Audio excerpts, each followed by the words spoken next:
आज हम सुनने जा रहे हैं महादेव की असीम कृपा और सच्ची भक्ति से जुड़ी संतान प्राप्ति की अद्भुत कथा। एक ऐसी पावन कथा जिसमें श्रद्धा, विश्वास और भोलेनाथ की दिव्य कृपा मिलकर ऐसा चमत्कार करती है जो असंभव को भी संभव बना देता है। इस शुभ अवसर पर आइए सबसे पहले मन, वचन और कर्म से देवों के देव महादेव का स्मरण करें। एयूएम नमः शिवाय। हे कैलाशपति, हे विश्वनाथ, आपकी कृपा से आज हम उस दिव्य कथा का श्रवण करने जा रहे हैं जो निसंतान दंपतियों के लिए आशा की नई किरण है और भक्तों के लिए अटूट भक्ति का मार्ग दिखाती है। कथा को सुनते समय अपने मन में यह संकल्प अवश्य करें कि हर पल महादेव का स्मरण करेंगे और अपने जीवन में उनकी महिमा को अपनाएंगे। यदि आप भी भोलेनाथ के सच्चे भक्त हैं तो वीडियो को लाइक करें, चैनल महाकाल पावर को सब्सक्राइब करें और कमेंट में हर हर महादेव अवश्य लिखें। महादेव की कृपा से संतान प्राप्ति की कथा, भाग 1, भक्ति की पुकार और वंशहीन राजा हेमवर्म की व्यथा। आज का यह दिन अत्यंत पवित्र है। आइए हम सब श्रद्धा भाव से महादेव के चरणों में प्रणाम करके इस दिव्य कथा का आरंभ करें। जो भी भक्त सच्चे मन और पूर्ण विश्वास से इस कथा को सुनता है उसके जीवन में सुख, शांति और संतानों का शुभ आशीर्वाद अवश्य प्राप्त होता है। इस कथा को केवल कानों से नहीं बल्कि अपने हृदय की गहराइयों से सुनिए, क्योंकि यह कथा महादेव की असीम करुणा और चमत्कारी कृपा का जीवंत प्रमाण है। राजा हेमवर्म के विशाल और समृद्ध राज्य में बहुत समय पहले उत्तर दिशा में ऊंचे पर्वतों और घने वनों से घिरा एक सुंदर राज्य था जिसका नाम था हिमपुरी। वह राज्य अपनी हरियाली, सुगंधित पुष्पों, निर्मल नदियों और सरल स्वभाव वाली प्रजा के कारण दूर दूर तक प्रसिद्ध था। उस राज्य पर शासन करते थे राजा हेमवर्म, जो अत्यंत धर्मपरायण, न्यायप्रिय और पराक्रमी शासक थे। उनकी पत्नी रानी सुमंगला सौंदर्य, करुणा और मधुर स्वभाव की प्रतिमूर्ति थीं। राज्य में किसी भी प्रकार की कमी नहीं थी। धन धान्य, वैभव, प्रजा का प्रेम और यश सब कुछ उनके पास था। लेकिन एक अभाव ऐसा था जिसने उनके जीवन के हर सुख को अधूरा बना दिया था, और वह था संतान का अभाव। यही पीड़ा दिन रात उनके हृदय को भीतर ही भीतर जलाती रहती थी। राजा प्रतिदिन ब्रह्म मुहूर्त में उठकर पवित्र नदी में स्नान करते और शिवलिंग पर जल अर्पित कर भोलेनाथ की आराधना करते। वहीं रानी संध्या समय दीप प्रज्वलित कर पूरे श्रद्धा भाव से ओम नमः शिवाय का जाप किया करती थीं। लेकिन जब मंदिर की घंटियों की ध्वनि शांत हो जाती तब उनके मन की पीड़ा और अधिक गहरी हो उठती। रानी कई बार नम आंखों से कहती, स्वामी, हमने पूरी प्रजा को अपनी संतान समझकर प्रेम दिया है, पर न जाने हमारे आंगन में बच्चे की किलकारी कब गूंजेगी। राजा मौन होकर आकाश की ओर देखते रहते। उनके चेहरे पर वैराग्य और आंखों में अधूरी इच्छा का दर्द साफ दिखाई देता था। पूरी प्रजा भी राजा और रानी की इस व्यथा को समझती थी, लेकिन समय और भाग्य के आगे किसी का वश नहीं चलता, क्योंकि नियति को बदलने की शक्ति केवल महादेव के हाथों में होती है। एक दिन राजमहल में एक तेजस्वी वृद्ध आर्षि पधारे। उनका नाम था आर्षि दत्तश्रेय। उनकी लंबी जटाएं सूर्य की किरणों की तरह चमक रही थीं और चेहरे पर अद्भुत तेज था। राजा और रानी ने आदर पूर्वक उनके चरण स्पर्श किए। आर्षि ने गंभीर स्वर में कहा, राजन, तुम्हारा राज्य समृद्धि से भरपूर है, लेकिन तुम्हारे हृदय में एक गहरा खालीपन दिखाई देता है। बताओ, तुम्हारे मन की व्यथा क्या है? राजा की आंखें भर आईं। उन्होंने विनम्र स्वर में कहा, गुरुदेव, हम दोनों शिव भक्त हैं, प्रतिदिन पूरी श्रद्धा से महादेव की पूजा करते हैं, लेकिन अब तक हमें संतान सुख प्राप्त नहीं हुआ। यदि कोई उपाय हो तो कृपा कर मार्गदर्शन दें। आर्षि दत्तश्रेय ने कुछ क्षण नेत्र बंद कर ध्यान लगाया, फिर धीमे स्वर में बोले, राजन, केवल पूजा करने से नहीं बल्कि पूर्ण समर्पण और तपस्या से महादेव प्रसन्न होते हैं। तुम्हें और रानी को मिलकर महादेव संतान यज्ञ करना होगा। यह कोई साधारण अनुष्ठान नहीं होगा। इसमें तन, मन और आत्मा तीनों की अग्नि को तपाना पड़ेगा, तभी भोलेनाथ की कृपा प्राप्त होगी। रानी सुमंगला ने श्रद्धा से हाथ जोड़कर पूछा, गुरुदेव, कृपा करके हमें बताइए, यह पवित्र यज्ञ किस प्रकार संपन्न होगा? आर्षि दत्तश्रेय ने गंभीर स्वर में कहा, राजन, तुम्हें तीर्थराज मानसरोवर की यात्रा करनी होगी। हिमालय की ऊंची चोटियों के मध्य वहां एक दिव्य शिवलिंग स्थापित है, जहां स्वयं महादेव और माता पार्वती तपस्वियों पर कृपा दृष्टि करते हैं। तुम दोनों को वहां 7 रात्रियों तक कठोर उपवास रखकर संतान प्राप्ति स्तोत्र का पाठ करना होगा। जो स्त्री पूर्ण श्रद्धा और निर्मल मन से उस स्तोत्र का जाप करती है, उसकी कोख में स्वयं महादेव का आशीर्वाद फलित होता है। आर्षि के वचन सुनते ही राजा हेमवर्म ने उसी क्षण निश्चय कर लिया कि वे सभी राजसी सुखों का त्याग कर केवल एक साधारण शिव भक्त बनकर यह यात्रा करेंगे। रानी सुमंगला ने भी अपने बहुमूल्य आभूषण उतार दिए। उन्होंने साधारण वस्त्र धारण किए और गले में रुद्राक्ष की माला पहन ली। हाथ जोड़कर वे बोली, प्रभु, अब हम राजा और रानी नहीं केवल आपके भक्त और सेवक हैं। जब यह समाचार पूरे नगर में फैला तो प्रजा भावुक हो उठी। नगर के लोग एकत्र हुए, शंखनाद गूंज उठा और महादेव के जयकारों के बीच राजा और रानी अपने पवित्र संकल्प के साथ कैलाश मानसरोवर की कठिन यात्रा पर निकल पड़े। यात्रा का मार्ग अत्यंत कठिन था। ऊंचे बर्फीले पर्वत, तेज बहती नदियां और कड़ाके की ठंडी हवाएं हर कदम पर उनकी परीक्षा ले रही थीं। लेकिन दोनों के होठों पर लगातार केवल एक ही मंत्र था, AUM नमः शिवाय। लंबी यात्रा के कारण रानी के पैरों में छाले पड़ गए थे और राजा के वस्त्र भी कई स्थानों से फट चुके थे। फिर भी उनके मन का विश्वास तनिक भी कमजोर नहीं हुआ। हर रात विश्राम से पहले रानी दीपक जलाकर महादेव की स्तुति करती और भावुक होकर कहती, हे भोलेनाथ, मैं केवल अपने सुख के लिए संतान नहीं चाहती। मेरी इच्छा है कि जो संतान हमें प्राप्त हो वह आपकी भक्ति का प्रकाश बने। उसके मुख से निकला पहला शब्द शिव नाम हो। यही मेरी सबसे बड़ी कामना है। कई दिनों की कठिन यात्रा के बाद 7वें दिन वे मानसरोवर के पवित्र तट पर पहुंचे। वहां का दृश्य अत्यंत अलौकिक था। झील का शांत जल चांदी की तरह चमक रहा था और हिमालय की ऊंची चोटियों पर पड़ती सूर्य की लालिमा पूरे वातावरण को दिव्य बना रही थी। उसी स्थान पर एक विशाल स्वयंभू शिवलिंग विराजमान था। उसकी चोटी पर गिरती हिम की बूंदें ऐसी प्रतीत हो रही थीं मानो स्वयं देवता पुष्प वर्षा कर रहे हों। राजा और रानी श्रद्धा से नतमस्तक हो गए। उन्होंने वहीं 7 रात्रियों के कठोर उपवास और साधना का आरंभ किया। दिन और रात केवल ओम नमः शिवाय की पवित्र ध्वनि वहां गूंजती रही। अब उनके मन, प्राण और प्रत्येक धड़कन में केवल एक ही नाम बस चुका था, महादेव।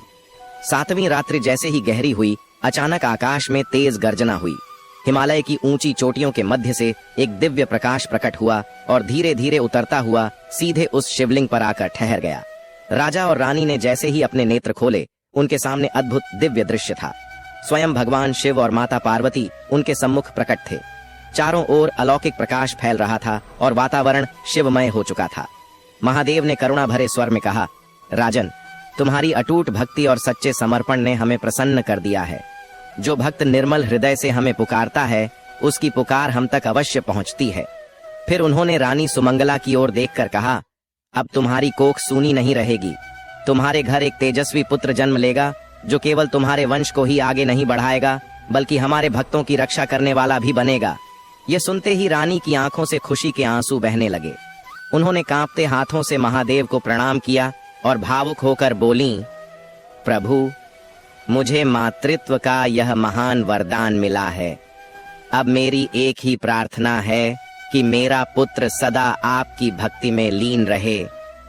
महादेव मंद मुस्कान के साथ बोले, तथास्तु। फिर उन्होंने कहा, यह कथा केवल तुम्हारी नहीं रहेगी। जो भी स्त्री या पुरुष सच्ची श्रद्धा और भक्ति भाव से इस कथा को सुनेगा, उसके जीवन में भी संतान सुख और सुख समृद्धि का आशीर्वाद अवश्य आएगा। इतना कहकर वह दिव्य प्रकाश धीरे धीरे आकाश में विलीन हो गया। राजा और रानी भाव विभोर होकर बार बार महादेव को प्रणाम करने लगे। उनकी आंखों में कृतज्ञता थी और हृदय में अनंत शांति।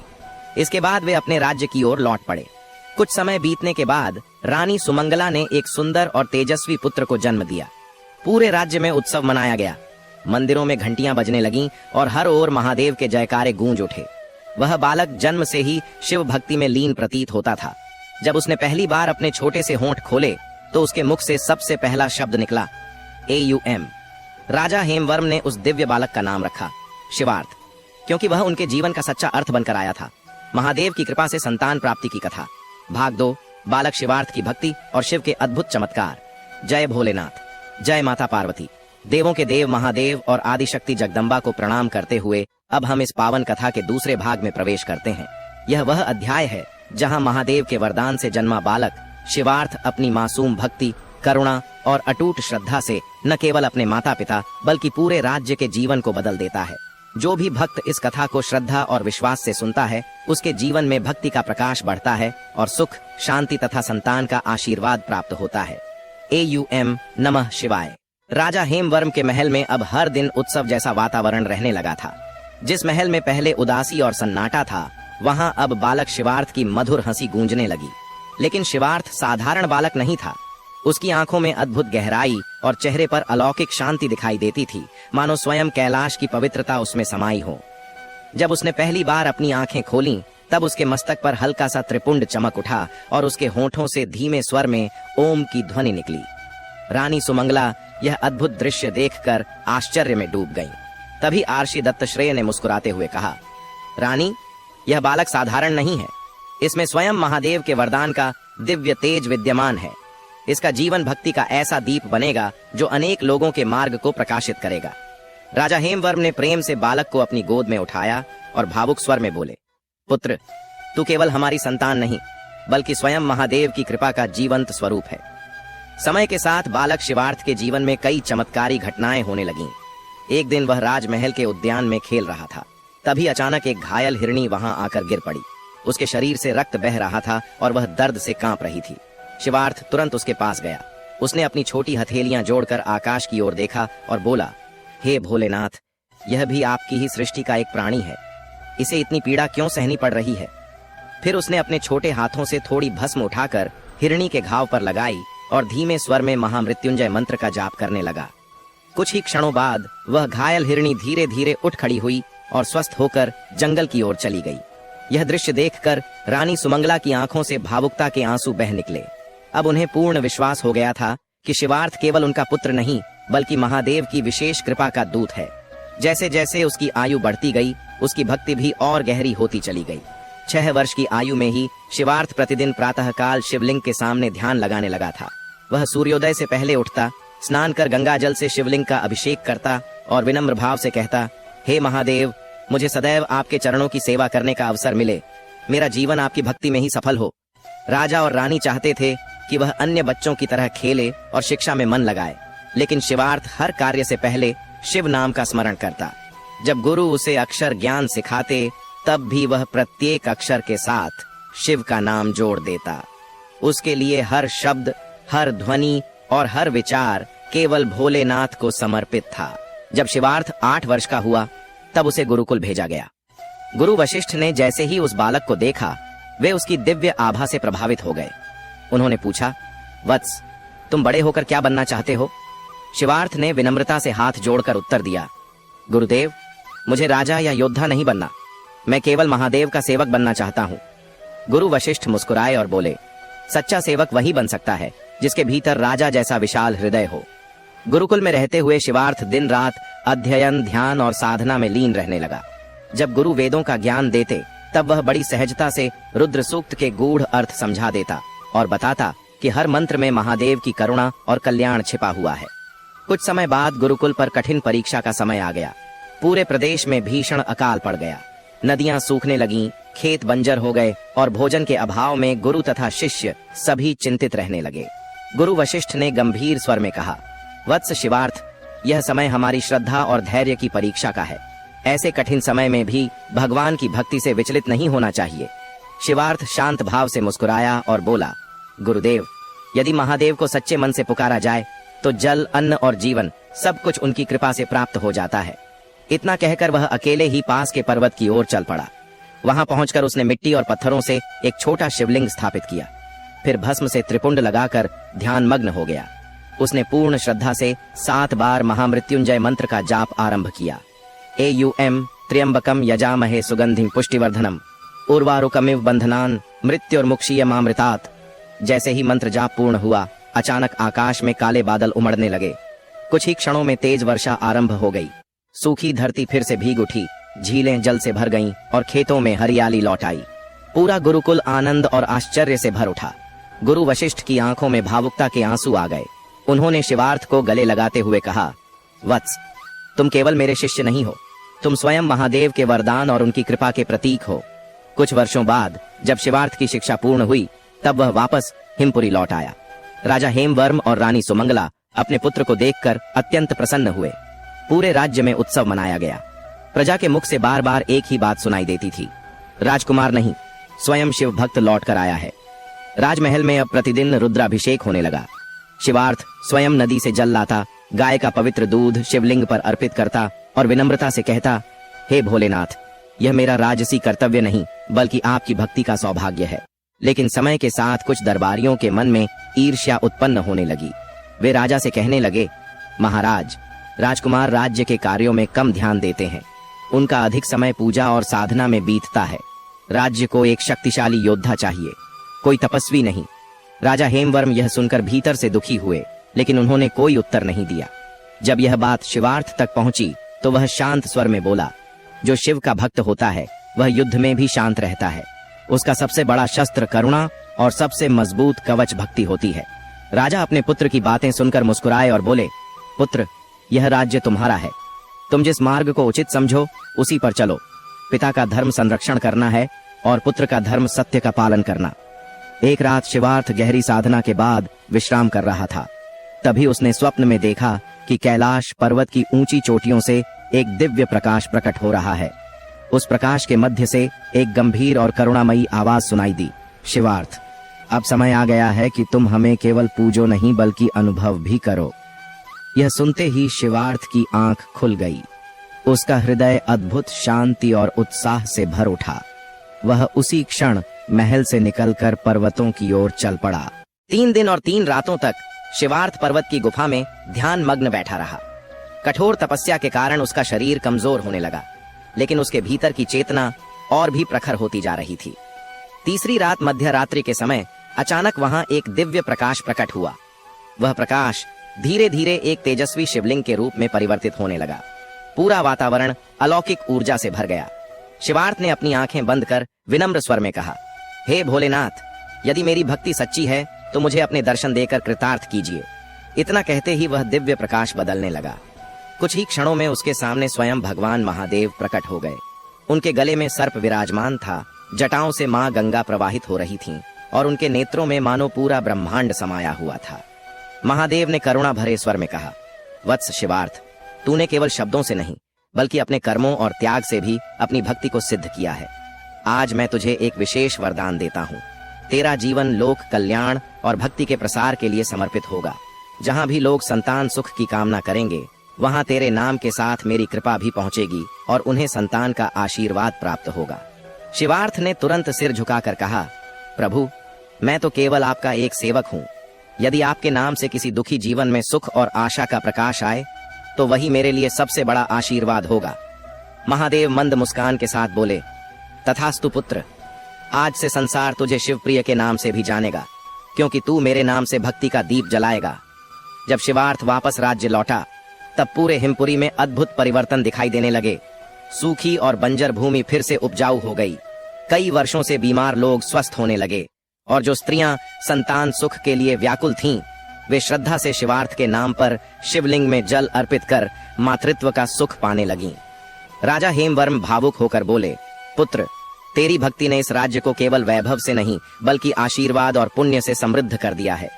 रानी सुमंगला की आंखें नम हो गईं। उन्होंने प्रेम से कहा, महादेव ने मुझे एक पुत्र का सुख दिया था, लेकिन तूने पूरे राज्य को शिव की संतान बना दिया। कुछ समय बाद राज्य में एक विशाल और भव्य मंदिर का निर्माण कराया गया, जिसका नाम रखा गया संतानेश्वर महादेव मंदिर।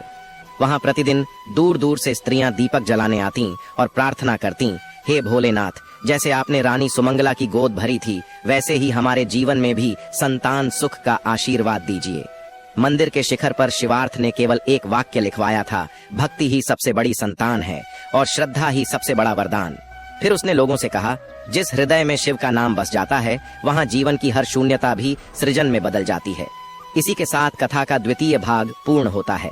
महादेव की कृपा से संतान प्राप्ति की कथा, भाग 3, संतानेश्वर महादेव की महिमा और शिवार्थ का लोक कल्याण।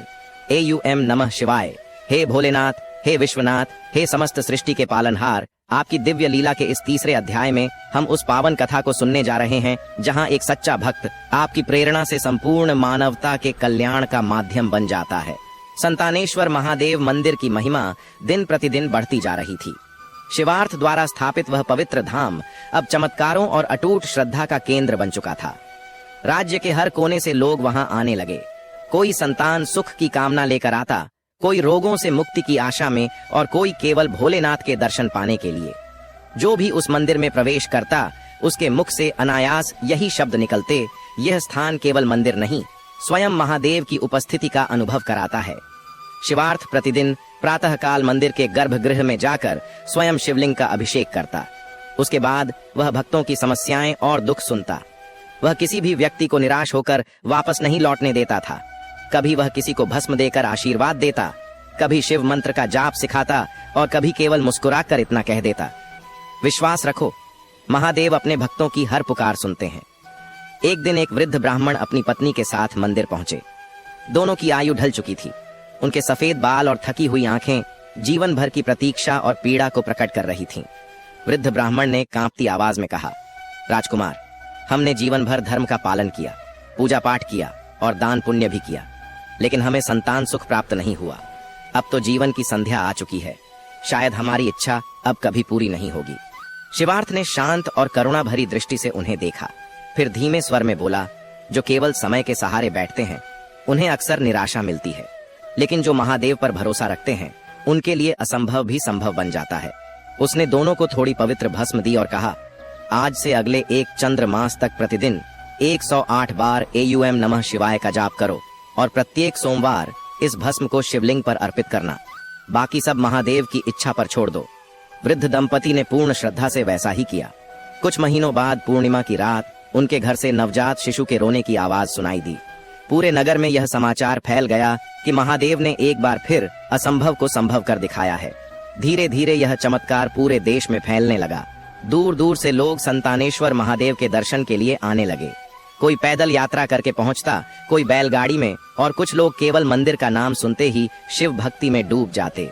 हर भक्त से शिवार्थ एक ही बात कहता, भोलेनाथ को पाने के लिए केवल मंदिरों की आवश्यकता नहीं होती, सच्ची श्रद्धा ही सबसे बड़ा तीर्थ है। फिर भी लोगों के लिए संतानेश्वर धाम अब किसी साधारण मंदिर जैसा नहीं रहा था। वह उनके विश्वास, भक्ति और आशा का जीवंत प्रतीक बन चुका था। हर सोमवार वहां हजारों दीपक जलाए जाते। स्त्रियां अखंड ओम नमः शिवाय का जाप करती और पुरुष पूरे श्रद्धा भाव से रुद्राभिषेक करते। धीरे धीरे हिमपुरी केवल एक समृद्ध राज्य नहीं रहा, वह महादेव की भक्ति और लोक कल्याण का पवित्र केंद्र बन चुका था। समय बीतता गया और राजा हेमवर्म अब वृद्धावस्था में प्रवेश कर चुके थे, लेकिन उनके चेहरे पर संतोष और गर्व साफ दिखाई देता था। वे अक्सर भावुक होकर कहा करते, हमने इस राज्य को राजधर्म से संभाला था, लेकिन हमारे पुत्र शिवार्थ ने इसे भक्ति और करुणा से समृद्ध बना दिया।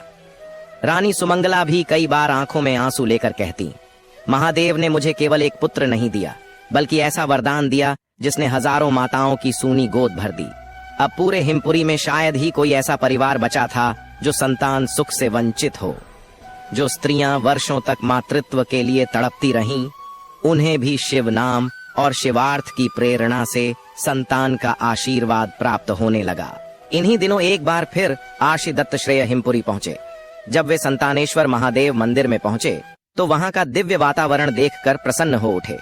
मंदिर में अखंड मंत्र जाप हो रहा था और चारों ओर भक्ति का प्रकाश फैला हुआ था। आर्षि दत्तश्रेय ने शिवार्थ को देखकर कहा, वत्स, आज तुमने अपने नाम को वास्तव में सार्थक कर दिया है। तुम स्वयं शिव की कृपा और उनके अर्थ का प्रतीक बन चुके हो। शिवार्थ ने तुरंत उनके चरणों में सिर झुका दिया और विनम्र स्वर में बोला, गुरुदेव, यह सब मेरी शक्ति नहीं बल्कि महादेव की लीला है। मैं तो केवल उनका एक साधारण माध्यम हूं। आर्षि मुस्कुराए और बोले, वत्स, अब समय आ गया है कि यह भक्ति केवल हिमपुरी तक सीमित न रहे। सच्ची भक्ति वही होती है जो संपूर्ण संसार में प्रकाश फैलाए। शिवार्थ ने हाथ जोड़कर पूछा, गुरुदेव, अब मुझे क्या करना चाहिए? आर्षि दत्तश्रेय ने उत्तर दिया, पूर्व दिशा में एक वन प्रदेश है जिसका नाम कृष्ण ध्रुव वन है। वहां के लोग भौतिक सुखों और अहंकार में इतने डूब चुके हैं कि उन्होंने ईश्वर और करुणा दोनों को भुला दिया है। वहां शिव भक्ति का प्रकाश पहुंचाना अब तुम्हारा कर्तव्य है। शिवार्थ ने श्रद्धा से प्रणाम किया और उसी क्षण यात्रा का संकल्प ले लिया। कुछ दिनों बाद वह अपने कुछ साथियों के साथ कृष्ण ध्रुव वन की ओर निकल पड़ा। यात्रा का मार्ग अत्यंत सुंदर था। घने जंगलों में ऊंचे वृक्ष लहराते थे, नदियों का मधुर संगीत सुनाई देता था, कहीं हाथियों के झुंड चलते दिखाई देते और कहीं मोर वर्षा की खुशी में नृत्य करते। लेकिन जैसे जैसे वे वन के भीतर प्रवेश करते गए, वातावरण बदलने लगा। जहां पहले हरियाली थी वहां सूखा दिखाई देने लगा। जहां आनंद और शांति थी वहां अब क्रोध, हिंसा और भय का वातावरण था। उस प्रदेश के लोग पूजा और भक्ति का उपहास करते थे। उनके मन से श्रद्धा समाप्त हो चुकी थी। शिवार्थ ने गांव के मध्य एक पवित्र शिवलिंग स्थापित किया और शांत स्वर में कहा, हे महादेव, जिस भूमि ने आपकी भक्ति को भुला दिया है वहां एक बार फिर आपकी कृपा का प्रकाश प्रकट हो। पहले दिन किसी ने उसकी ओर ध्यान नहीं दिया। दूसरे दिन कुछ छोटे बच्चे उत्सुकता से वहां आने लगे, लेकिन तीसरे दिन एक अद्भुत चमत्कार हुआ। अचानक तेज हवा चलने लगी। शिवलिंग से हल्का दिव्य प्रकाश निकलने लगा। पूरे वातावरण में अद्भुत सुगंध फैल गई और वर्षों से शांत पड़े पक्षी मधुर स्वर में चहचहाने लगे। लोग आश्चर्यचकित होकर वहां इकट्ठा होने लगे। जिस भूमि पर वर्षों से सूखा पड़ा था, वहीं अचानक धरती फटकर निर्मल जल का फव्वारा निकल पड़ा। यह दृश्य देखकर गांव के लोग शिवार्थ के चरणों में गिर पड़े और बोले, आप कौन हैं जो मृत प्राय भूमि में भी जीवन लौटा देते हैं? शिवार्थ ने उन्हें उठाते हुए शांत स्वर में कहा, मैं कोई देवता नहीं हूं, मैं तो केवल उस महादेव का सेवक हूं जो हर जीव के हृदय में निवास करते हैं। फिर उसने सभी को महामृत्युंजय मंत्र का जाप सिखाया। धीरे धीरे कृष्ण ध्रुव वन में भी शिव भक्ति का प्रकाश फैलने लगा और वहां के लोगों के जीवन में परिवर्तन आने लगा। धीरे धीरे कृष्ण ध्रुव वन पूरी तरह बदलने लगा। जहां पहले भय, क्रोध और सूखा था, वहां अब भक्ति, शांति और हरियाली लौट आई थी। लोगों के जीवन में ऐसा परिवर्तन आया कि अब वह प्रदेश शिववन के नाम से प्रसिद्ध हो गया। एक रात शिवार्थ गहन ध्यान में लीन बैठा था। तभी अचानक धरती हल्के कंपन से थरथराने लगी और आकाश में दिव्य गर्जना गूंज उठी। एक गंभीर और करुणामयी स्वर सुनाई दिया, वत्स शिवार्थ, तूने केवल एक राज्य ही नहीं बल्कि पूरी धरती पर भक्ति का बीज बो दिया है। क्षण भर में वहां तेजस्वी प्रकाश प्रकट हुआ और उसके मध्य स्वयं भगवान महादेव माता पार्वती के साथ प्रकट हुए। महादेव ने प्रसन्न होकर कहा, वत्स, आज से संतानेश्वर महादेव की महिमा केवल हिमपुरी तक सीमित नहीं रहेगी। समस्त भारतवर्ष में लोग श्रद्धा से हमारी पूजा करेंगे। जो भी भक्त सोमवार के दिन श्रद्धा से दीप जलाकर और जल अर्पित कर हमारा स्मरण करेगा, उसे संतान सुख, समृद्धि और पारिवारिक सुख का आशीर्वाद प्राप्त होगा। माता पार्वती ने स्नेहपूर्वक कहा, शिवार्थ, अब तुम्हारा नाम और तुम्हारी भक्ति युगों तक अमर रहेगी। जो भी नारी सच्चे मन से तुम्हें स्मरण करेगी, उसके जीवन में मातृत्व का सुख अवश्य आएगा। शिवार्थ भाव विभोर होकर नतमस्तक हो गया और बोला, प्रभु, आपके चरणों की सेवा ही मेरे जीवन का सबसे बड़ा पुरस्कार है। कुछ ही वर्षों में संतानेश्वर महादेव की महिमा पूरे आर्यावर्त में फैल गई। हर गांव और नगर में शिवलिंग स्थापित होने लगे। लोग श्रद्धा से कहा करते, जिस हृदय में शिवार्थ की भक्ति बसती है, वहां स्वयं महादेव का निवास होता है। संतानेश्वर महादेव मंदिर अब एक महान तीर्थ बन चुका था। दूर दूर से हजारों दंपति वहां पहुंचते, शिवलिंग पर जल अर्पित करते और प्रार्थना करते, हे भोलेनाथ, जैसे आपने रानी सुमंगला की सूनी गोद भरी थी, वैसे ही हमारे जीवन को भी सुख और संतान के आशीर्वाद से भर दीजिए। समय बीतता गया और शिवार्थ भी वृद्ध हो गया। एक दिन उसने अपने सभी शिष्यों और भक्तों को अपने पास बुलाया और शांत स्वर में कहा, भक्ति केवल शरीर की नहीं बल्कि आत्मा की यात्रा होती है। मेरा सांसारिक समय अब पूर्ण होने जा रहा है, लेकिन मैं कहीं जाने वाला नहीं हूँ। जहां भी श्रद्धा से शिवलिंग पर जल चढ़ाया जाएगा, वहां मेरी भक्ति सदैव जीवित रहेगी। इतना कहकर उसने संतानेश्वर महादेव मंदिर की ओर हाथ जोड़कर प्रणाम किया। फिर आंखें बंद कर अंतिम बार पूर्ण श्रद्धा से ओम नमः शिवाय का जाप किया। अचानक वहां दिव्य प्रकाश फैल गया। वातावरण सुगंधित हो उठा और कुछ ही क्षणों में शिवार्थ का शरीर उसी प्रकाश में विलीन हो गया। उस स्थान पर केवल उसकी रुद्राक्ष की माला शेष रह गई।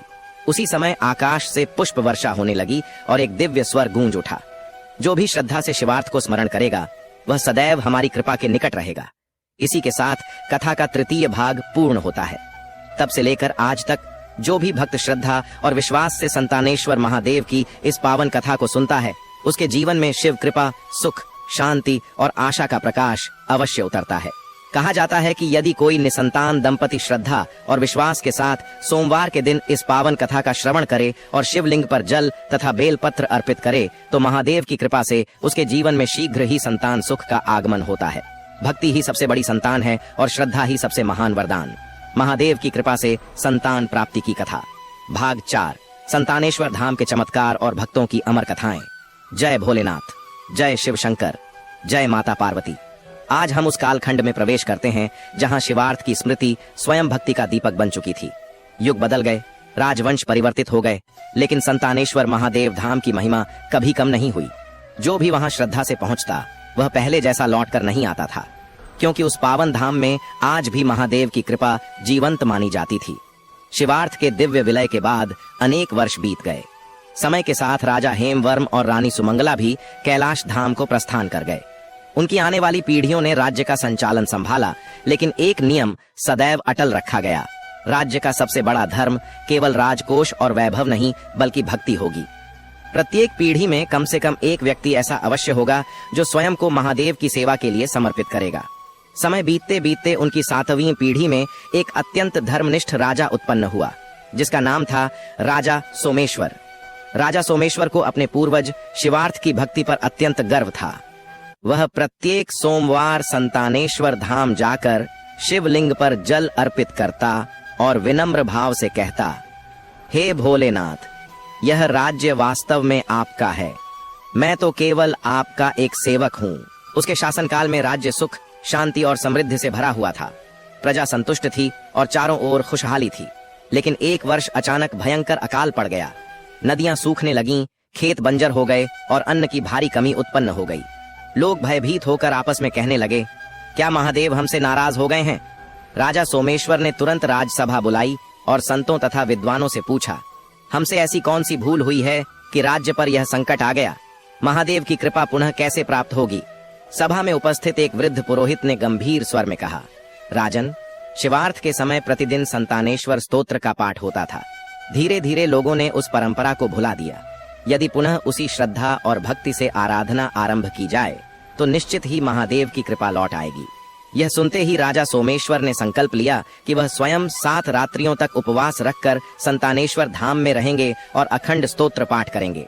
उन्होंने राजसी सुखों का त्याग कर साधारण वस्त्र धारण किए और मंदिर के प्रांगण में आसन लगाकर अपनी कठिन साधना आरंभ कर दी। दिन रात पूरे धाम में केवल एक ही ध्वनि गूंजने लगी, AUM नमः शिवाय। 7 रात्रियों तक राजा बिना किसी भय और थकान के महादेव की आराधना में लीन रहे। इधर राज्य की प्रजा भी मंदिर में एकत्र होकर दीपक जलाने लगी। हर व्यक्ति की आंखों में आशा थी कि एक बार फिर संतानेश्वर महादेव अपने भक्तों पर कृपा बरसाएंगे। अकाल और सूखे से पूरा राज्य भयभीत हो उठा था। लोग आपस में चर्चा करने लगे, क्या महादेव हमसे रुष्ट हो गए हैं? राजा सोमेश्वर ने तुरंत राजसभा बुलाई और संतों से विनम्र होकर पूछा, बताइए गुरुवरों, हमसे ऐसी कौन सी भूल हुई है कि महादेव की कृपा हमसे दूर हो गई? सभा में बैठे एक वृद्ध पुरोहित ने शांत स्वर में कहा, राजन, शिवार्थ के समय प्रतिदिन संतानेश्वर स्तोत्र का पाठ होता था। धीरे धीरे वह परंपरा भुला दी गई।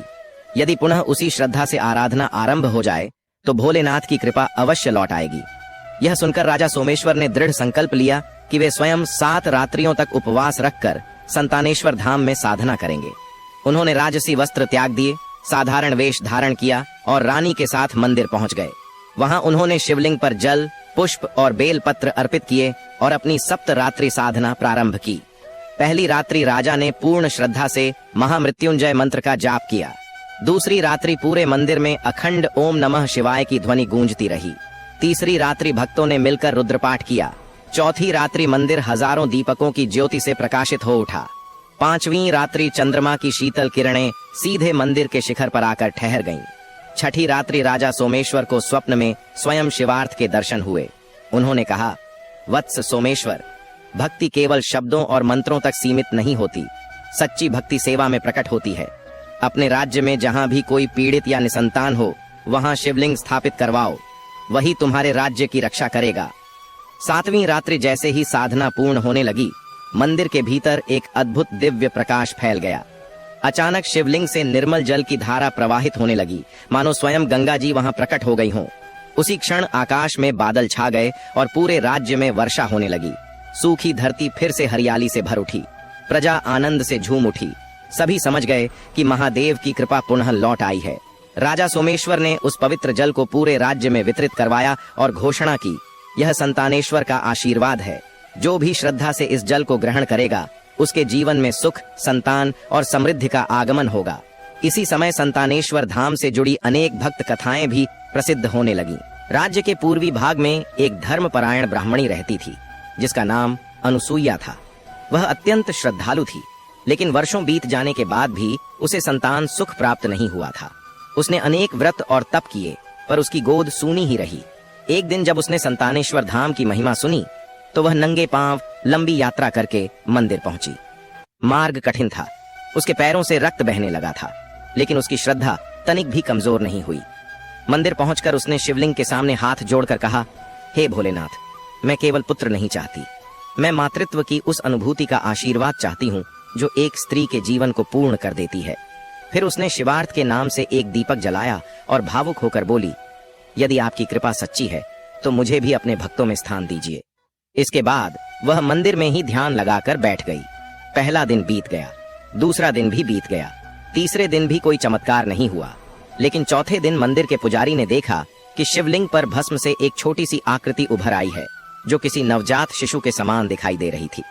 अनुसुईया ने जैसे ही अपनी आंखें खोलीं, उसकी आंखों से आंसू बह निकले।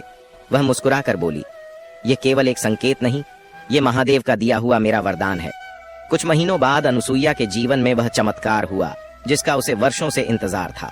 महादेव की कृपा से वह गर्भवती हुई और समय आने पर उसने एक तेजस्वी पुत्र को जन्म दिया। उस बालक का नाम रखा गया शिवदास। आज भी उस क्षेत्र में एक छोटा सा पवित्र मंदिर स्थित है, जहां महिलाएं श्रद्धा से अनुसुईया की कथा सुनती हैं और संतान सुख की कामना करती हैं। इसी प्रकार संतानेश्वर धाम से जुड़ी एक और अद्भुत कथा प्रसिद्ध हुई। राज्य के पश्चिमी भाग में वसुदेव नाम का एक धनी व्यापारी रहता था। उसके पास अपार धन, वैभव और प्रतिष्ठा थी, लेकिन उसके घर में संतान का सुख नहीं था। उसने अनेक उपाय किए, कई तीर्थों की यात्रा की, लेकिन हर बार निराशा ही हाथ लगी। धीरे धीरे उसका मन टूटने लगा और वह दुखी होकर कहने लगा, शायद महादेव मेरी पुकार सुनना ही नहीं चाहते। एक दिन व्यापार यात्रा के दौरान उसका रथ एक दलदल में फंस गया। चारों ओर अंधकार छा चुका था। वह थक कर वहीं बैठ गया और निराश होकर रोने लगा। तभी अचानक कहीं से एक रुद्राक्ष की माला लुढ़कती हुई उसके पास आकर रुकी। जब उसने उसे उठाकर देखा तो उस पर एक शब्द अंकित था, संतानेश्वर। वसुदेव समझ गया कि यह कोई साधारण घटना नहीं, बल्कि स्वयं महादेव का संकेत है। अगले ही दिन वह सब कुछ छोड़कर सीधे हिमपुरी के संतानेश्वर धाम पहुंचा। मंदिर में पहुंचकर उसने शिवलिंग के सामने सिर झुका दिया और भावुक होकर बोला, प्रभु, अब मैं आपसे पुत्र की मांग नहीं करता, मुझे केवल आपकी कृपा और आशीर्वाद चाहिए। मंदिर के पुजारी ने मुस्कुराकर कहा, जब मन कामना छोड़ देता है तभी सच्चा वरदान जन्म लेता है। कुछ समय बाद महादेव की कृपा से वसुदेव के घर पुत्र का जन्म हुआ। उसने अपने पुत्र का नाम रखा भक्तिनाथ। इसी प्रकार एक और कथा पूरे राज्य में प्रसिद्ध हुई। राजा सोमेश्वर की पुत्री राजकुमारी चारुमती अत्यंत सुंदर और गुणवान थी, लेकिन बचपन में उसे एक श्राप मिला था कि वह कभी संतान सुख प्राप्त नहीं कर पाएगी। जब उसके विवाह का समय आया तो राजा अत्यंत चिंतित हुए और उन्होंने महर्षि अगस्त्य से मार्गदर्शन मांगा। महर्षि ने कहा, राजन, जहां शिव की कृपा जागृत होती है वहां बड़े से बड़ा श्राप भी समाप्त हो जाता है। राजकुमारी को संतानेश्वर धाम ले जाइए, वहां आज भी शिवार्थ की भक्ति जीवित है। राजकुमारी चारुमती अपने पति के साथ संतानेश्वर मंदिर पहुंची। वहां उसने 7 दिनों तक कठोर उपवास और शिव आराधना की। 7वीं रात्रि जब वह ध्यान में बैठी थी तब उसने देखा कि शिवलिंग पर चंद्रमा की अर्धचंद्राकार ज्योति चमक रही है। उसी क्षण मंदिर में एक दिव्य स्वर गूंज उठा, माता पार्वती की कृपा से तुम्हारा श्राप समाप्त हुआ, अब तुम्हें मातृत्व का आशीर्वाद प्राप्त होगा। कुछ समय बाद राजकुमारी चारुमती ने जुड़वा पुत्रों को जन्म दिया। उनके नाम रखे गए रुद्रवीर और शिवांश। आगे चलकर उन्हीं दोनों ने संतानेश्वर धाम की परंपरा और शिव भक्ति को पूरे प्रदेश में आगे बढ़ाया। समय के प्रभाव से वर्षों बाद संतानेश्वर मंदिर धीरे धीरे जीर्ण होने लगा। तब राजा सोमेश्वर ने आदेश दिया कि शिवार्थ की स्मृति में मंदिर का पुनर्निर्माण किया जाए और उसके ऊपर स्वर्ण शिखर स्थापित किया जाए। लेकिन जब मंदिर की नई आधारशिला रखने के लिए भूमि खोदी गई तब वहां एक प्राचीन पत्थर मिला जिस पर कुछ पंक्तियां अंकित थीं, मैं शिवार्थ, शिव का सेवक, इस भूमि को शिवधाम बनाकर जा रहा हूँ। जब भी भक्ति कम होगी मैं पुनः लौटूंगा। यह शब्द पढ़कर राजा सोमेश्वर की आंखें नम हो गईं। उन्होंने उसी क्षण मंदिर की भूमि को प्रणाम किया और घोषणा की, जब तक हिमपुरी का अस्तित्व रहेगा तब तक संतानेश्वर धाम की ज्योति कभी बुझने नहीं दी जाएगी।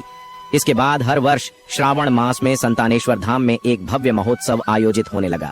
महोत्सव के दिनों में संतानेश्वर धाम पूरी तरह शिवमय हो उठता था। पहले 3 दिनों तक अखंड भजन और शिव नाम संकीर्तन चलता। चौथे दिन भव्य रुद्राभिषेक किया जाता और 5वें दिन श्रद्धा के साथ महादेव भक्ति से संतान प्राप्ति की पावन कथा का पाठ होता। दूर दूर से लाखों भक्त वहां एकत्र होते। पूरा वातावरण इतना दिव्य और भाव विभोर कर देने वाला होता कि मानो पत्थर का हृदय भी पिघल जाए। स्त्रियां अपने हाथों से मिट्टी के छोटे छोटे शिवलिंग बनाती, उन पर जल और बेलपत्र अर्पित करती और भावपूर्ण स्वर में गाती, हे भोलेनाथ, जैसे आपने रानी सुमंगला की सूनी गोद भरी थी, वैसे ही हमारे जीवन में भी संतान सुख का प्रकाश भर दीजिए।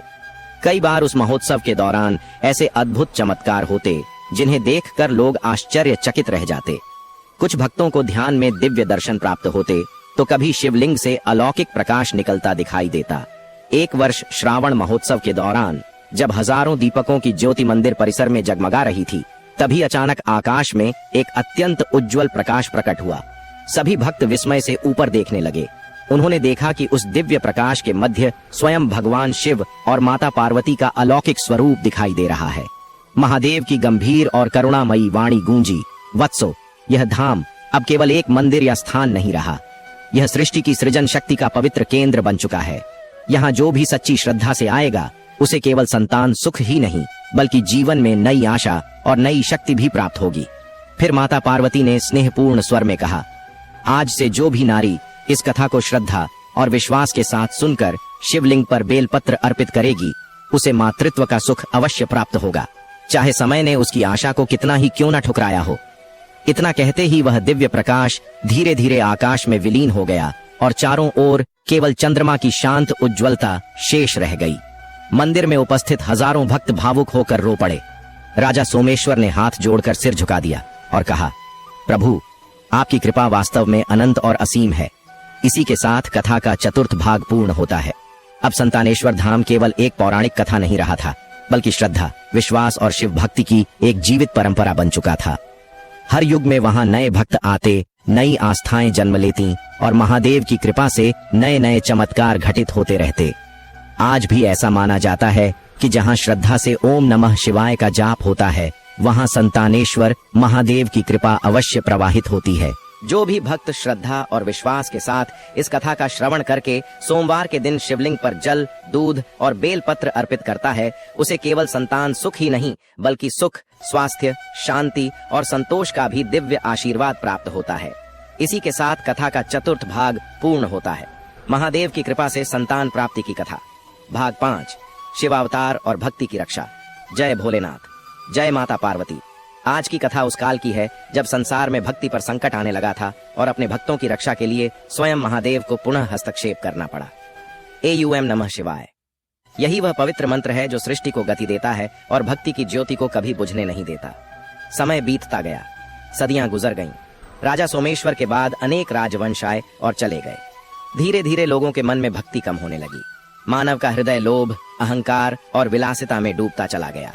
संतानेश्वर धाम अब भी मौजूद था, लेकिन उसकी पवित्रता पहले जैसी नहीं रही। लोग मंदिर में केवल अपनी इच्छाएं और वरदान मांगने आते, लेकिन सच्चे मन से शिव का स्मरण बहुत कम करते। संतान की कामना तो सभी करते थे, पर भक्ति और समर्पण धीरे धीरे लुप्त होने लगे थे। जहां कभी हर दिशा में ओम नमः शिवाय की गूंज सुनाई देती थी, वहां अब केवल बाजार और स्वार्थ की आवाजें रह गई थीं।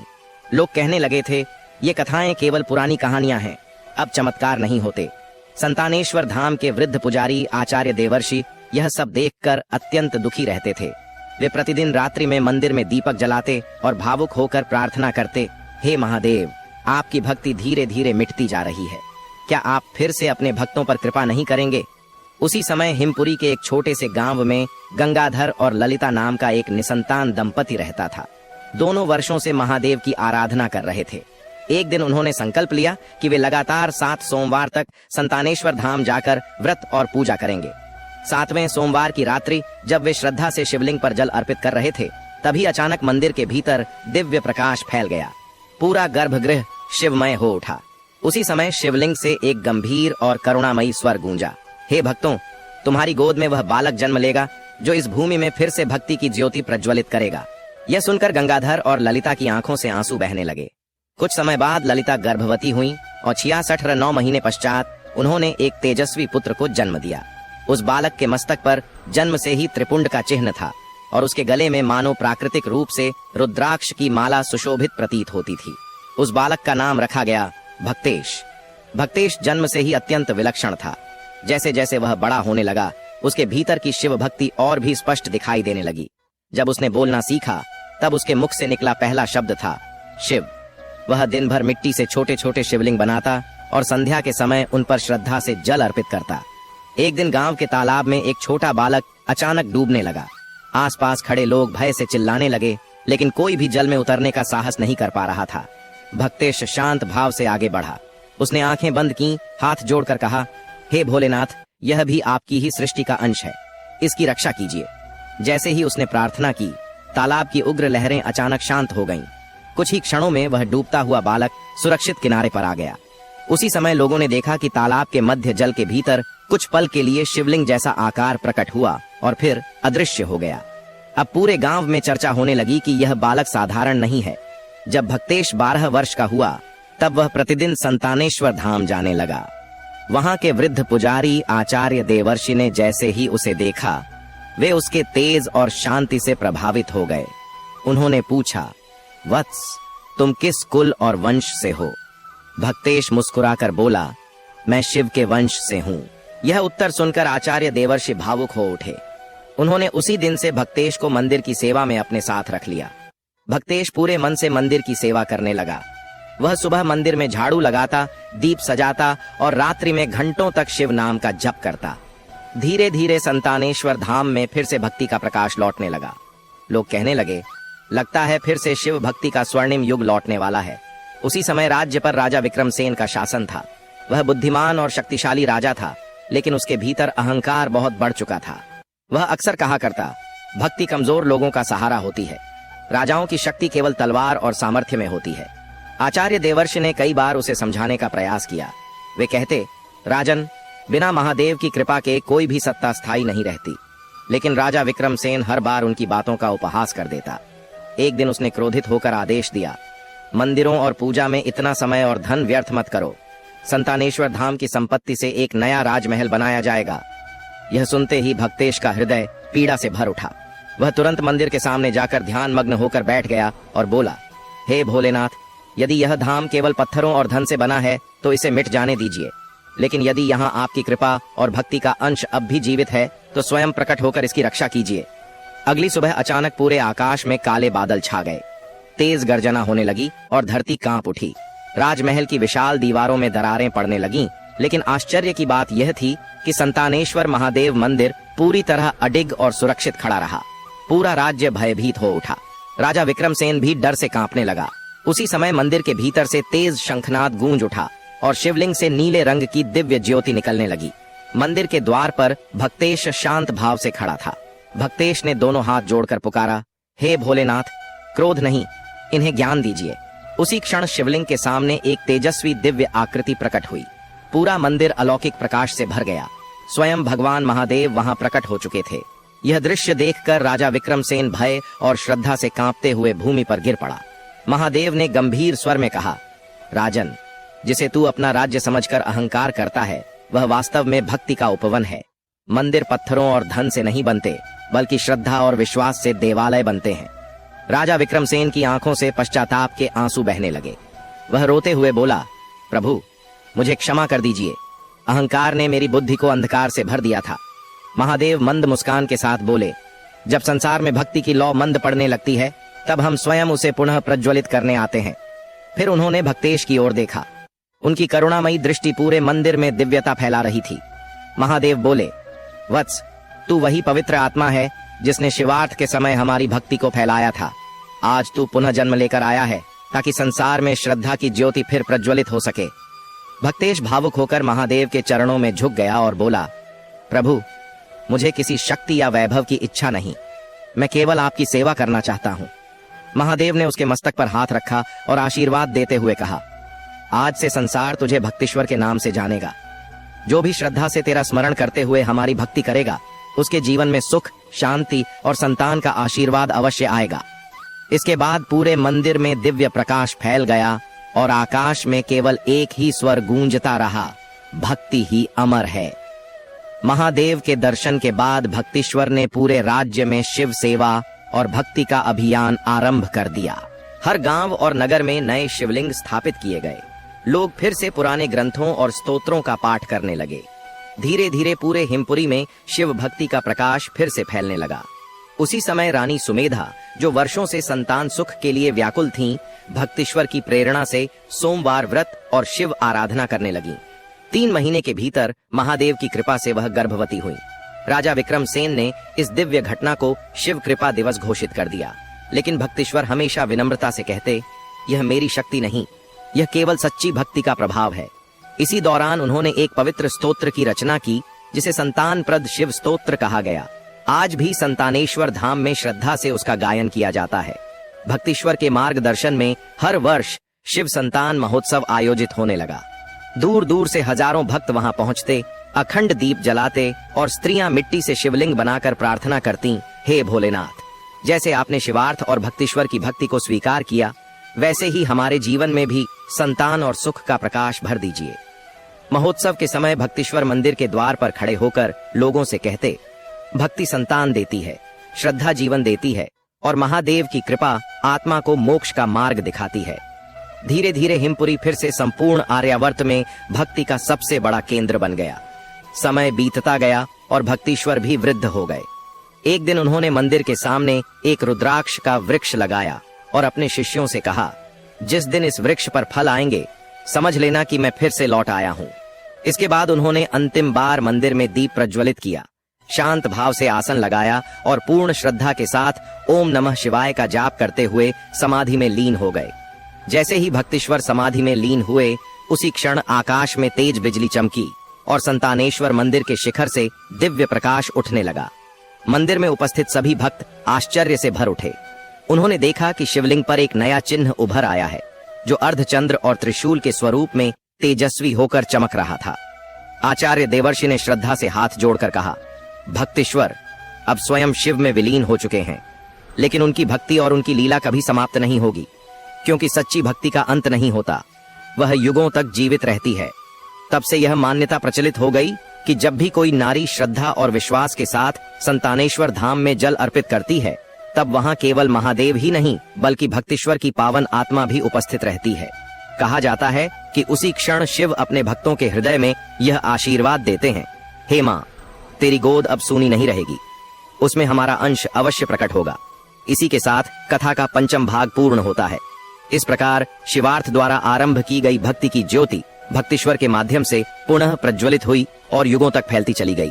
यह केवल एक कथा नहीं बल्कि महादेव की अनंत लीला का प्रवाह है। भक्ति कभी समाप्त नहीं होती, वह हर युग, हर पीढ़ी और हर भक्त के हृदय में नए रूप में जन्म लेती रहती है। जो भी इस कथा को श्रद्धा, विश्वास और निर्मल मन से सुनता है, उसके जीवन में सुख, शांति, सृजन और महादेव की कृपा अवश्य उतरती है। इसी के साथ पंचम भाग समाप्त होता है। महादेव की कृपा से संतान प्राप्ति की कथा। भाग 6, शिव पंथ का प्रसार और संतानेश्वर का महातीर्थ। ओम नमः शिवाय। हे भोलेनाथ, आपके चरणों में कोटि कोटि प्रणाम। आज की कथा उस कालखंड की है जब भक्तिश्वर की दिव्य लीला के बाद शिव भक्ति केवल एक परंपरा नहीं रही बल्कि एक विशाल आंदोलन का रूप लेने लगी। यह शिव पंथ था जो केवल पूजा नहीं बल्कि जीवन जीने का मार्ग बन चुका था। भक्तिश्वर की समाधि के बाद उनके शिष्यों ने उनके उपदेशों और अनुभवों को एकत्रित कर एक पवित्र ग्रंथ तैयार किया। उस ग्रंथ का नाम रखा गया भक्ति तंत्र। उसमें लिखा था, जो भी श्रद्धा और विश्वास के साथ संतानेश्वर धाम में जल अर्पित करेगा, उसे केवल संतान सुख ही नहीं बल्कि जीवन में सृजन, करुणा और चेतना का आशीर्वाद प्राप्त होगा। भक्तिश्वर के प्रमुख शिष्य रसानंद दास इस ग्रंथ के सबसे बड़े प्रचारक बने। वे लोगों से कहा करते, शिव भक्ति केवल संतान प्राप्ति का मार्ग नहीं है, यह संपूर्ण संसार के पालन और आत्मा की शांति का मार्ग है। उन्होंने अपने शिष्यों को चारों दिशाओं में भेजा ताकि शिव पंथ का प्रकाश पूरे देश में फैल सके। पूर्व दिशा में भेजे गए गौरी शंकराचार्य, पश्चिम दिशा में रुद्रनाथ, उत्तर दिशा में कैलाशानंद और दक्षिण दिशा में शिवरत्न स्वामी। चारों दिशाओं में शिव भक्ति का एक नया युग प्रारंभ हो गया। पूर्व भारत के पर्वतीय क्षेत्रों में गौरी शंकराचार्य ने एक विशाल शिव पीठ की स्थापना की। वहां वे लोगों को सिखाते, सच्ची भक्ति संसार त्यागने में नहीं बल्कि परिवार और धर्म दोनों को साथ लेकर चलने में है। जो गृहस्थ होकर भी ध्यान और शिव स्मरण करता है, वही सच्चा योगी है। उनकी शिक्षाओं और आशीर्वाद से हजारों परिवारों में सुख, शांति और संतान का प्रकाश फैलने लगा। पश्चिम दिशा में रुद्रनाथ स्वामी ने मरुस्थल के मध्य एक अद्भुत तीर्थ स्थापित किया। वहां वर्षों से जल का नामो निशान नहीं था, लेकिन उनकी तपस्या और शिव आराधना से उस सूखी भूमि में जल का स्रोत प्रकट हो गया। वे लोगों से कहते, महादेव की कृपा वहां भी बरसती है जहां जीवन की कोई आशा दिखाई नहीं देती, क्योंकि उनका नाम स्वयं अमृत के समान है। उन्होंने उस स्थान पर एक पवित्र कुंड का निर्माण करवाया जिसे रुद्र कुंड कहा गया। कहा जाता था कि जो निसंतान दंपति श्रद्धा से वहां स्नान कर महादेव का स्मरण करते, उन्हें संतान सुख का आशीर्वाद अवश्य प्राप्त होता। उत्तर दिशा में कैलाशानंद की तपश्चर्या की महिमा फैलने लगी। वे हिमालय की गुफाओं में कठोर साधना करते थे। दिन रात उनकी गुफा में महामृत्युंजय मंत्र की गूंज सुनाई देती रहती। एयुएम त्र्यंबकम यजामहे। उनकी तपस्या इतनी प्रखर थी कि एक दिन बर्फ के मध्य स्वयं एक शिवलिंग प्रकट हो गया। धीरे धीरे वह स्थान भी एक महान तीर्थ बन गया। लोगों का विश्वास था कि वहां श्रद्धा से जल अर्पित करने वाले दंपति की संतान महादेव की विशेष कृपा प्राप्त करती है। दक्षिण दिशा में शिवरत्न स्वामी ने शिवपुरी नाम का एक आध्यात्मिक नगर बसाया। उन्होंने वहां एक नई परंपरा प्रारंभ की जिसे भक्ति विवाह संस्कार कहा गया। इस परंपरा में विवाह से पहले वर वधू शिवलिंग पर जल और भस्म अर्पित करते और महादेव को साक्षी मानकर जीवन आरंभ करते। इससे परिवारों में प्रेम, समृद्धि और संतुलन बढ़ने लगा। चारों दिशाओं में शिव पंथ का प्रकाश फैलता गया, लेकिन उसका सबसे बड़ा केंद्र बना रहा संतानेश्वर धाम। समय के साथ वहां एक अत्यंत विशाल और भव्य मंदिर का निर्माण हुआ। उसका स्वर्णिम शिखर मानो बादलों को छूता था और रात्रि में उसकी दीवारों से दीपों जैसा प्रकाश झलकता था। हर वर्ष वहां आयोजित होने वाला शिव संतान महोत्सव अब एक महाकुंभ जैसा विशाल आयोजन बन चुका था। कहा जाता था कि उस महोत्सव में एक साथ 3 लाख दीपक प्रज्वलित किए जाते थे। पूरा वातावरण बेलपत्र की सुगंध, धूप की महक और मंत्रों की गूंज से भर उठता। हे संतानेश्वर महादेव, हे भक्तेश्वर स्वामी, हमारे जीवन में सृजन का प्रकाश भरिए। हमारी आत्मा को भक्ति और शांति का मार्ग दिखाइए। भक्ति तंत्र का सबसे बड़ा संदेश यही था, जो शिव को अपना पिता मानता है वह पूरे संसार को अपना परिवार समझता है। इस विचार ने समाज में नई चेतना पैदा कर दी। स्त्रियां केवल संतान पाने की इच्छा से नहीं, बल्कि मातृत्व की पवित्रता को अनुभव करने के लिए शिव भक्ति करने लगीं। पुरुष भी केवल वंश बढ़ाने को नहीं, बल्कि परिवार की सेवा और पालन को भक्ति का स्वरूप मानने लगे। धीरे धीरे धर्म केवल कर्मकांड नहीं रहा, बल्कि करुणा, प्रेम और संवेदना का मार्ग